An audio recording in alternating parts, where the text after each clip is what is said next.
मेरा नाम रश्मि है। मेरी शादी एक बहुत अच्छे घर में हुई थी। मेरे पति तो लाखों में एक थे। मैं अपने आप को बहुत भाग्यशाली मानती थी कि मुझे ऐसा पति मिला है। मुझे बहुत प्यार करते थे। हमारे एक लड़का और लड़की है। हमारी शादी को करीब 16 साल हो गए थे। हर खुशी मुझे उन्होंने दी। मैं भगवान से अपने लिए इससे अच्छा पति नहीं मांग सकती थी। मेरे लड़की 14 साल की है और लड़का 10 साल का है। पति का कारोबार भी बहुत अच्छा चल रहा है। हमारी कपड़े की दुकान है जिससे अच्छी खासी कमाई हो जाती है। मुझे जीवन से कोई शिकायत नहीं थी। लेकिन फिर उसके वो हुआ जो मैंने सपने में भी नहीं सोचा था। मेरे पति एक दिन मुझसे कहते हैं कि उन्हें किसी से प्यार है और वो उससे शादी करना चाहते हैं। एक दिन अचानक ही ये बात उन्होंने मुझे बताई। शुरुआत में मुझे लगा कि वो मजाक कर रहे हैं, लेकिन फिर थोड़ी ही देर बाद में मैं समझ गई थी कि वो सच बोल रहे हैं। वो मेरे पति है। कब सच बोल रहे हैं, कब झूठ, इस बात का मुझे अच्छे से पता चल जाता है। लेकिन इतने दिनों तक मैं कैसे धोखा खाती रही। उनका शादी के बाद अफेयर चलता रहा और मुझे पता भी नहीं चला। या तो वो झूठ बोल रहे थे या बहुत चालाक थे जो इतने दिनों तक मुझसे छिपा सके। मेरे मन में यही सब चल ही रहा था कि वो बोले कि उन्हें तलाक चाहिए। शादी के 16 साल बाद उन्हें तलाक चाहिए। मैंने कहा कि आप पागल हो गए। क्या बोल रहे हैं? कैसा अफेयर? आप झूठ बोल रहे हैं। वो बोले कि नहीं, मैंने कल उसे बुलाया है। तुम खुद मिल लेना। मैं चाहता हूं कि हाँ, जिस तरफ से रहे हैं उस तरफ अलग भी हो जाए। मुझे कोई तमाशा नहीं चाहिए। तुम्हारी और बच्चों की भी जिम्मेदारी में लूंगा। तुम उसकी चिंता मत करो। अब मेरा दिल बेचैन होने लगा था। मैं सोच रही थी कि यह सब जो यह बोल रहे हैं झूठ हो, लेकिन मन में शंका और डर आ गया था कि कहीं यह सब सच ना हो। उस रात मुझे अच्छे से नींद नहीं आई। सुबह होते ही मेरी नजर उन पर थी। फोन पर बात कर रहे थे, पूछ रहे थे कि कब आओगी। मैं तब भी सोच रही थी कि यह सब मजाक हो। कुछ देर बाद दरवाजे पर बेल बजी। वो दौड़कर दरवाजे पर गए और सच में एक लड़की दरवाजे पर खड़ी थी। वो अंदर आई। उस लड़की को मैंने पहले नहीं देखा था, लेकिन वो सुंदर थी। उसकी उम्र 26 साल की थी। मुझे इस बात का यकीन नहीं हुआ था। मेरे पति ने उसे मुझसे मिलाया, कहा कि यह दिव्या है। मैं अपने काम के सिलसिले में जब बाहर गया था तब मेरी मुलाकात इससे हुई और फिर हमें पता ही नहीं चला कि हम कब एक दूसरे से प्यार करने लगे। उसे देखकर मैं अपने कमरे में चली गई। 16 साल का विश्वास और प्यार इस तरह से टूटेगा मुझे पता नहीं। मैं शायद उम्र के साथ उनका मेरे प्रति आकर्षण कम हो गया था। वो कुछ घंटों के बाद कमरे में आई, बोले कि मैं फिर दोहराना देता हूँ कि हम अच्छी तरह से अलग होते हैं। किसी तरह का नाटक मैं नहीं चाहता। उनके ऐसा कहने पर मैंने कहा कि यह सब आपको नाटक लग रहा है। क्या हो गया है आपको? आप तो ऐसे नहीं थे। यह कौन सा रूप आपने मुझे दिखाया है? वो बोले कि मैं तलाक के पेपर रेडी करवाता हूँ। दिव्या चाहती है कि हम जल्दी से शादी कर लें। मैंने भी उन्हें कहा कि आपको जो करना है करें। मैं आपको तलाक नहीं देने वाली। मैं इसी घर में रहूंगी।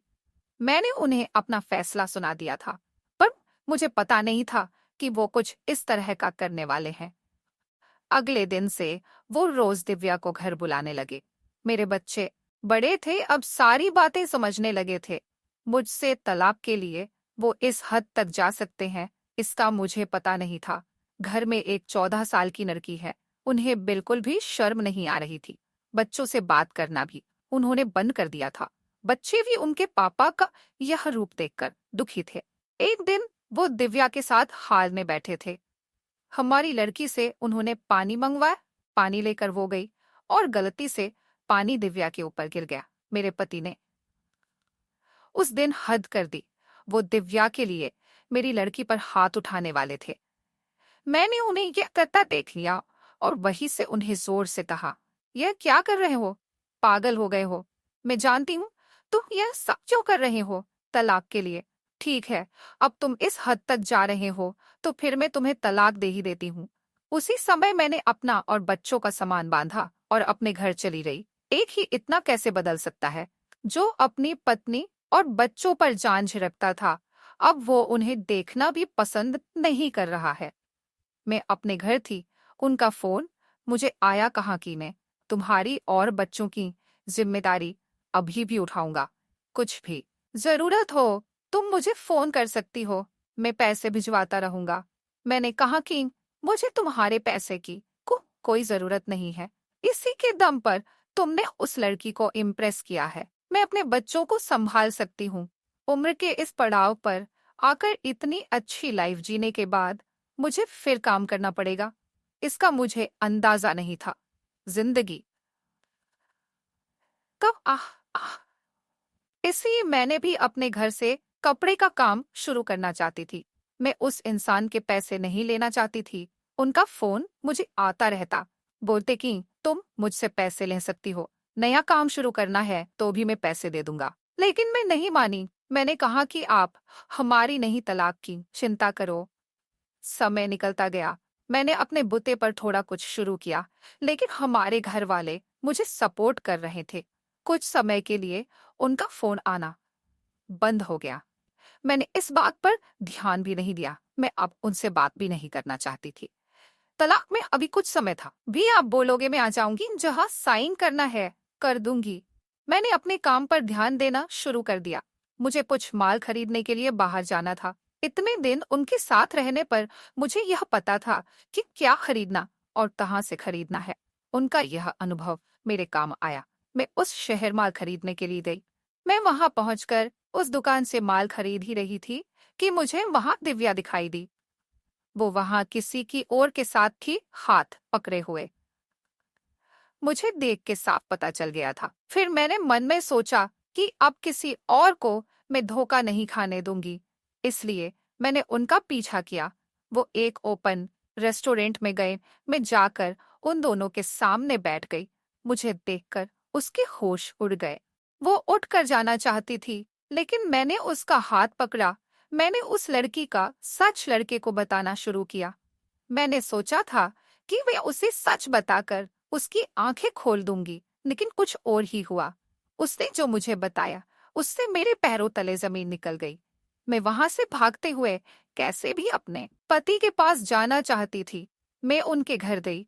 वहां नौकर ने मुझे बताया कि वो अभी एक अस्पताल ने अस्पताल उनके घर से ज्यादा दूर नहीं था, बड़ा अस्पताल था। मैं वहां गई। रिसेप्शन पर उनका नाम बताकर मुझे उनके कमरे का नंबर पता चला। मैं कमरे में गई। वहां उनका दोस्त था। मैंने कहा कि क्या जरूरत थी यह सब नाटक करने की? मुझे पहले क्यों नहीं साफ साफ बताया? मेरे पति एक गंभीर बीमारी से जूझ रहे थे। वो हमारी जिंदगी से दूर जाना चाहते थे, ताकि उन्हें कुछ हो जाए तो हम ज्यादा दुखी ना हो। उनके इसी दोस्त ने उनके कहने पर उस लड़की के साथ मिलकर यह नाटक करवाया था। मैं उनके पास बैठकर घंटों रोती रही। अब उनके साथ ही रहेंगे। अभी उन्हें हमारी और हमारे प्यार को सबसे ज्यादा जरूरत है। मैं भगवान से दुआ कर रही हूँ कि वो हमारे साथ ही रहें, उन्हें कुछ ना हो। मुझे विश्वास है कि ऐसा होगा।